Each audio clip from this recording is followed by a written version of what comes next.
I want to use my scientific knowledge to become a better fisherman.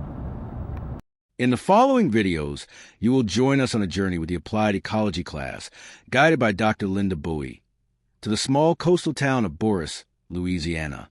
This field trip was designed to allow us to apply, in real time, the methods of data collection and ecological analysis we have been studying throughout the semester. Our journey began in Baton Rouge. After several hours of driving southward, we arrived in Buras, a community surrounded by wetlands, canals, and the open waters of the Gulf of Mexico. We spent the night there on Friday, preparing ourselves for an intensive day of field work and fishing the next morning. At sunrise, we began our exploration with a symbolic stop, the southernmost point of Louisiana. This location, often overlooked, marks the delicate boundary where land gives way to the vast Gulf. Standing there reminds us of the vulnerability of this region and of the importance of protecting it. From there, we boarded our research vessel and headed into the water. The first task of the day was to deploy a series of minnow traps at 3 different sites. These traps would later provide us with samples of small fish and aquatic organisms, giving us valuable insights into the biodiversity of the area. We also set 2 gill nets, carefully positioned to catch larger species. After leaving the gear in place for about an hour, we returned to retrieve it, recording the anticipation of what each net and trap might reveal. The landscape around us was breathtaking. Vast stretches of open marshland, winding waterways, and skies that seemed endless. As we traveled through the area, we were surrounded by an incredible variety of birds.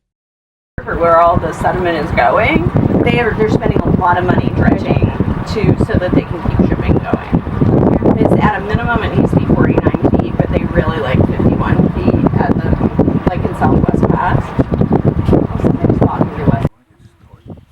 Way back in 1927, it flooded 27 when they built the levees. After they built the levees, they cut off the river. All the sediment and fresh water doesn't come into the estuary anymore. So in 1969, Hurricane Camille opened up 19 diversions on this side of the river. And they do all right on their own, just building land, but if you take and manipulate that water and make it slow down, you can expedite the process 100-fold. You can build land instantly. As soon as you slow it down, it starts dropping that sediment. And then when the aquatic vegetation comes, it takes all the nitrates that comes from the fertilizers and all the farmland up north, and it uses that for fertilizer to grow. I mean, look at the vegetation here. It's just immense. This is a year old. In the footage, you will see stretches of newly formed land, patches of vegetation where none existed before, and the early stages of an ecosystem reclaiming space. It is living evidence that with patience, persistence, and respect for natural processes, damaged environments can recover. Throughout the day, Captain Ryan, who has spent decades navigating these waters, shared his unique perspective. He explained how the regeneration of land in the Gulf is not only possible, but already happening through the thoughtful use of sediment and vegetation. By placing sediment in targeted areas and encouraging the growth of native plants, new land has slowly emerged from the water. Over the years, Ryan has witnessed this transformation firsthand, proving that restoration is not just a theory, but a living reality. Back on board, the real work began. Each fish was carefully identified, measured for length, and weighed.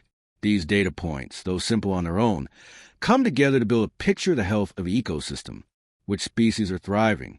Which are in decline? What might these patterns tell us about the broader changes happening along Louisiana's fragile coast? But his testimony also raises a question that weighs heavily on our minds. If such simple and cost-effective methods can restore land and habitat, why has there not been more support from government agencies? Why do large-scale projects so often overlook these grassroots solutions? The urgency of this question becomes even clearer when we look at the numbers. Today, the pace of land loss is staggering. Every 100 minutes, a stretch of land the size of a football field disappears into the Gulf. This is one of the fastest rates of coastal erosion anywhere in the world. You want to grab them so that the barbs are sticking out between your fingers like this. So, like that one that just stuck me in my thumb. Good thing my thumb is very thick-skinned from driving. Okay, so we usually remove them in the direction that they're going. Like this guy's going to be kind of easy. Oh, yeah, you're not happy, though. Okay, you're not The data we collected on fish populations during this trip may seem modest at first glance. Yet these numbers can serve as a foundation for future research. Studies on species diversity, population dynamics, habitat quality, and the effects of restoration on aquatic life. Each measurement is a piece of a much larger puzzle, one that scientists and policymakers will need in order to protect these coastal environments. And now apparently catfish. It's a different one. Bass for all I know. Okay. That red's trying to fight. I'm gonna let you work there. Oh, shark. Or whatever that. Oh. It's a shark. Oh. Oh. We got a redfish. We got a couple other things. Trout. What's a speck? Oh, it's a speckled trout. Perhaps if more of us become witnesses to these landscapes, if we pay closer attention to the ecology of Louisiana's coast, we will help bring about the dream that Captain Ryan envisions. A dream where sediment builds new land, vegetation creates new habitats, and fish once again thrive in waters that sustain both people and wildlife. A dream of a new bayou, restored and alive,